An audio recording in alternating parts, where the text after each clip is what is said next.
안녕하세요. 말씀으로 나를 살리고 세상을 살립니다. 말씀 한 모금의 김승태 전도사입니다. 오늘 공동체 성경 읽기 본문은 창세기 26장에서 27장까지의 말씀인데요. 그 중에서 오늘은 27장 1절에서 2절을 봉독하고 함께 말씀의 물가로 나아가도록 하겠습니다.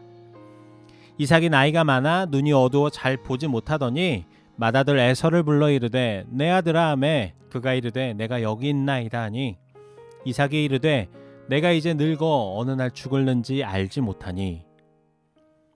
이삭은 창세기 아주 짧게 나오지만 그의 인생은 아주 파란만장한 삶이었습니다.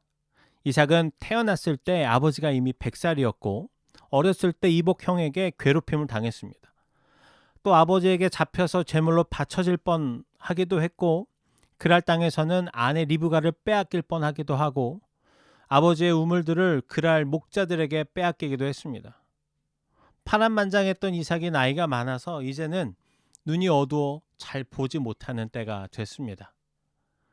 이제 스스로 느끼기에 삶의 마지막이 다가오고 있다고 느끼고 있습니다. 삶의 마지막을 준비해야 합니다. 죽기 전에 그래서 가장 중요한 장자의 축복 문제를 매듭 지어야 합니다.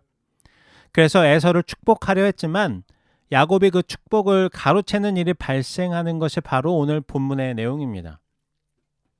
오늘 1절을 보면 이삭이 눈이 어두웠다라고 나옵니다. 성경에 눈이 어둡다는 것의 의미는 정말로 나이가 많아져서 죽음이 임박했음을 의미하기도 하지만 조금 더 내밀하게 그 의미를 살펴보면 영적인 눈의 어두워짐, 영적으로 어두워진 것을 뜻하기도 합니다. 그런데 이삭은 이렇게 영적인 눈의 어두워짐을 나타낸다고 볼 수 있습니다. 왜냐하면 이 이후로 이삭이 바로 죽지 않습니다. 한참 뒤인 35장에 가서야 이삭의 죽음이 나옵니다.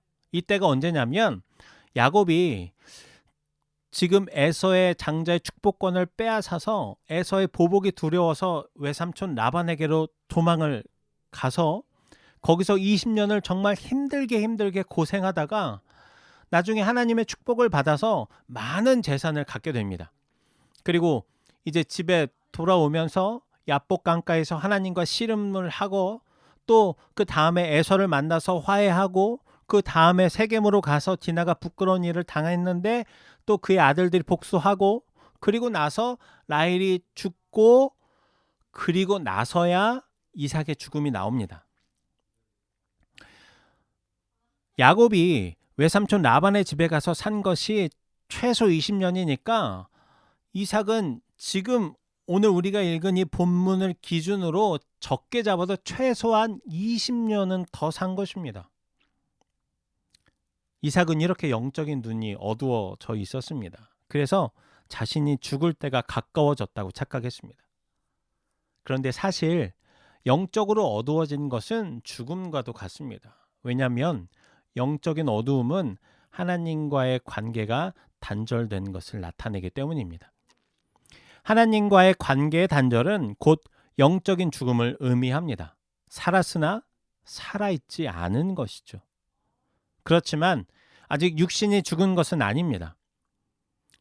그래서 이삭은 자신의 영적인 눈이 이렇게 어두워졌을 때 하나님과의 관계의 회복을 위해서 다시 묵상의 자리로 나아가야 했습니다. 아무도 없는 그 들판, 하나님과 나와의 1대1의 그 관계 안으로 다시 들어가야 했습니다. 그러나 이렇게 영적인 어둠에 빠져들자 이삭은 구별하지 못합니다. 이삭이 얼마나 영적으로 어두워졌냐면 자신의 자식도 구분하지 못합니다. 에서와 야곱은 둘의 특징이 정말로 너무나 극명하게 다른데 그럼에도 불구하고 못 알아봤습니다. 그리고 지금 만지고 있는 털이 사람 털인지 짐승 털인지조차 구분하지 못합니다. 또 창세기 25장 23절에 나오는 에서와 야곱이 태어날 때 하나님이 말씀하셨던 야곱이 에서를 다스릴 것이라는 그 말씀을 생각도 못하고 있습니다. 얼마나 깊은 영적인 어두움에 빠져 있는 것입니까? 안타깝게도 이삭은 스스로를 돌보지도 못하고 주변을 제대로 살피지도 못하고 하나님의 말씀을 기억하지도 생각해내지도 못하는 깊은 영적인 어둠에 빠져버렸습니다. 이삭이 어떻게 하다가 이렇게 영적인 눈이 어두워졌는지는 성경에 나와 있진 않지만 영적인 눈이 어두워져 있습니다.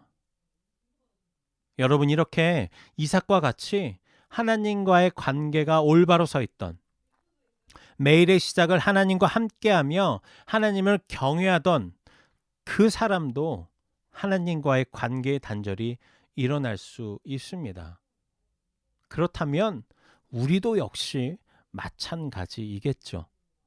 얼마든지 우리도 하나님을 더 이상 찾지 않고 교만해진다면 하나님과의 관계에서 문제가 발생합니다. 하나님과 관계에서 발생한 문제는 그것으로 끝나지 않고 우리의 삶의 전 영역으로 확대되어서 우리를 더 수렁에 빠져들게 합니다. 여러분, 자신의 상황이 힘들고 어려울 때 우리는 하나님을 원망하기에 앞서서 또 광야로 보내신 하나님의 뜻을 찾기에 앞서서 스스로를 점검해 봐야 합니다. 나의 모든 어려움과 이 광야와 같은 상황이 꼭 하나님이 허락하신 광야와 같은 시간이 아닐 수도 있습니다. 내가 영적인 눈을 감고 있는 것은 아닌가? 하나님과 나의 관계는 어떠한가? 이전보다 더 깊어지고 있는가? 아니면 단절되어져 가고 있는가? 스스로 돌아보고 점검해 봐야 합니다. 2025년을 시작하며 자기 자신을 철저하게 돌아보고 하나님과의 관계를 점검하고 내가 지금 영적으로 어두워져 가고 있는 것은 아닌지 확인해 보길 소망합니다. 영적인 어두움에서 빠져나와서 하나님의 밝은 빛 안에 들어가길 소망합니다. 그렇게 하나님의 밝은 빛의 인도함을 받는 우리 요셉 청년부가 되기를 간절히 소망합니다. 이제 기도의 물가로 함께 나아갑시다. 사랑과 은혜가 풍성하신 하나님 아버지, 하나님께서 우리의 아버지가 되어주심에 감사드립니다.